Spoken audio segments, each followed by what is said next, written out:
வணக்கம். 9 வருடங்களுக்கு முன்னால் காவிரி நதிநீர் பிரச்சனையின் போது கர்நாடகாவில் தமிழர்கள் தாக்கப்பட்டார்கள். தமிழ் படங்கள் திரையிடுவதை நிறுத்தச் சொல்லி ஆர்ப்பாட்டங்கள் நடைபெற்றன. அதற்கு கண்டனம் தெரிவிக்கும் வகையில் தமிழ் திரையுலகின் சார்பில் நடைபெற்ற கண்டன கூட்டத்தில் பலரும் ஆவேசமாக பேசினார்கள். அவர்களில் நானும் ஒருவன். அதற்கு எதிர்வினையாக என்னுடைய கொடும்பாவி உருவ பொம்மைகள் கர்நாடகாவில் எரிக்கப்பட்டன. அதே வேளையில் கர்நாடகாவில் நடைபெற்ற ஆர்ப்பாட்டங்களில் கர்நாடகா திரைப்பட கலைஞர்களும் ஆவேசமாக பேசினார்கள். அப்படி நான் பேசிய போது என்னுடைய சில வார்த்தைகள் கன்னட மக்களின் மனதை புண்படுத்தியதாக அறிகிறேன்.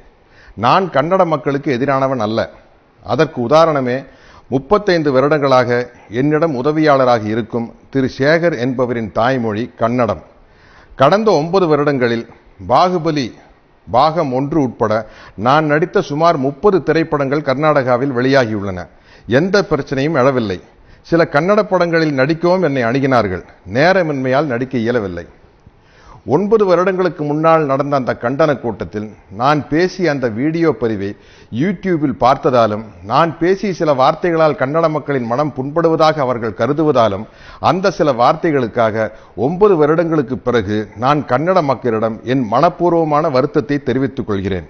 எனக்கு ஆதரவாக குரல் கொடுக்கும் தமிழீழ உறவுகளுக்கும் தமிழக மக்களுக்கும் என் நலம் விரும்புபவர்களுக்கும் என் மீது வருத்தம் கொள்ள வேண்டாம் என்று கேட்டுக்கொள்கிறேன். அவர்களுக்கு ஒரு சிறிய விளக்கம். பாகுபலி என்ற மிகப்பெரிய படத்தின் ஒரு மிகச்சிறிய தொழிலாளிதான் நான்.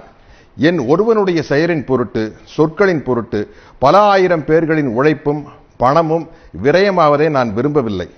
அது மட்டுமல்லாது, கர்நாடக மாநிலத்திற்கு பாகுபலி 2ஆம் பாகத்தை வாங்கிய விநியோகஸ்தர்களும் திரையரங்கு உரிமையாளர்களும் பாதிக்கப்படாமல் பாதுகாக்கும் கூடுதல் பொறுப்பும் எனக்கு உள்ளது என்பதை தயவு செய்து புரிந்து கொள்ள வேண்டும் என்று கேட்டுக்கொள்கிறேன். அது இன்றைய ட்விட்டரில் இயக்குனர் திரு ராஜமௌழி அவர்கள் கூறிய விளக்கத்தின் மூலம், இன்றைய ட்விட்டர் பதிவில் ராஜமௌழி அவர்கள் கூறிய விளக்கத்தின் மூலமாக தெளிவாக தெரியும். ஆனாலும் இனிவரும் காலங்களில் தமிழீழ மக்களின் பிரச்சனையாக இருந்தாலும் சரி, காவிரி நதிநீர் பிரச்சனையாக இருந்தாலும் சரி, விவசாயிகள் பிரச்சனையாக இருந்தாலும் சரி, தமிழக மக்களின் நலம் சார்ந்த அனைத்து நியாயமான பிரச்சனைகளுக்கும் தொடர்ந்து குரல் கொடுத்து கொண்டுதான் இருப்பேன் என்பதை தெள்ளத் தெளிவாக கூறிக்கொள்கிறேன்.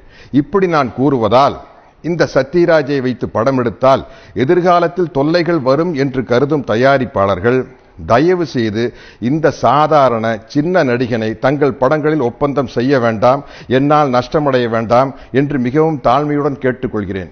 ஏனென்றால் ஒரு நடிகனாக இருப்பதை விட, இறப்பதை விட எந்த விதமான மூட நம்பிக்கையும் இல்லாத ஒரு தமிழனாக இருப்பதும் இறப்பதும் தான் எனக்கு பெருமை, மகிழ்ச்சி. எனது மனப்பூர்வமான வருத்தத்தை ஏற்றுக்கொண்டு பாகுபலி படத்தின் 2ஆம் பாகத்தை வெளியிட ஒத்துழைக்குமாறு கன்னட மக்களை அன்புடன் கேட்டுக்கொள்கிறேன்.